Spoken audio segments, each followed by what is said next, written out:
कल जो शाम में अटल पथ पे उपद्रव किया गया था, उसमें घटनास्थल पर पहुंचने के बाद पुलिस के द्वारा कांड दर्ज किया गया। घटनास्थल से 7 लोगों की गिरफ्तारी की गई थी और उन लोगों से ले जाके सघन पूछताछ किया गया। सघन पूछताछ करने के बाद रात में पुलिस के द्वारा विभिन्न जगहों पर रेड छापेमारी की गई और कुल 62 लोग 55 रात में आज सुबह में और कुल मिला के 62 लोगों को हिरासत लेकर पूछताछ किया जा रहा है। इनमें कुछ वहाँ के लोकल रहने वाले हैं और कुछ लोगों को बाहर से भी लाके उपद्रव कराया गया था।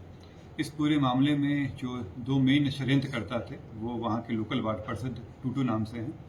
इनके द्वारा एक व्यक्ति हैं श्वेत रंजन, जो मूल रूप से घुसवरी के रहने वाले हैं, परंतु वो हरिहर चंबर में बोरिंग रोड के पास में वो अपना पेशे से अधिवक्ता बताते हैं, परंतु उनका मूल रूप से काम यही है कि वो लोगों को इकट्ठा करके जगह जगहों पर जाकर धरना प्रदर्शन करते हैं।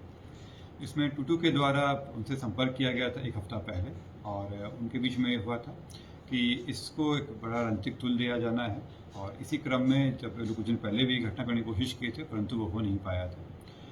कल जो श्वेत रंजन है ये कुछ लोगों को बाहर से अपनी गाड़ी से लेकर आए और उन लोगों के द्वारा वहाँ पे जो वार्ड पार्षद है उनकी मदद से जो लोकल लोग हैं उनमें अफवाह फैलाई गई और उनको ले जाकर वहाँ उपद्रव कराया गया और जो श्वेत रंजन के आदमी थे उन्हीं व्यक्तियों के द्वारा वहाँ पे आगजनी का काम भी किया गया, पथराव भी किया गया और इसके अलावा वहाँ पे जो पत्थरबाजी पुलिस पे हुआ था सारा काम उनके द्वारा किया गया।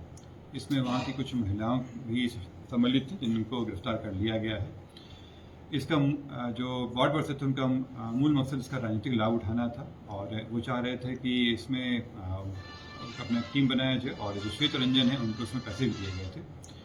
उनकी एक मंशा ये भी थी कि अगर इसमें कुछ मुआवजा मिलता है तो उसमें भी उनको हिस्सेदारी मिले, इसी को लेकर ये पूरा कार्य किया गया था। घटना करने के लिए जो लोगों को बाहर से बुलाया गया था उनमें से भी कुछ की गिरफ्तारी की गई है और ये जो पूरी भीड़ बेकाबू हो गई फिर उनके कंट्रोल में नहीं रहा तो वो भी भाग रहे थे और भागने के क्रम में इन सबकी गिरफ्तारी हुई है।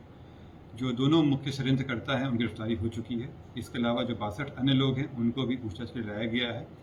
फोटो वीडियोग्राफी से करके पहचान किया जा रहा है और जो कल घटना से पकड़ाए थे उनको जेल भेजा जा रहा है। जो आज सुबह पकड़ाए हैं उनको भी जेल भेजने का काम चल रहा है। इसमें सर मैं आप लोगों के द्वारा ये भी कहना चाहूँगा कि जो पुरानी घटना जिसके बारे में संदर्भ में लोग किए थे, इसमें जो पीड़ित परिवार है उनका मानसिक रूप से उनका इस्तेमाल किया गया।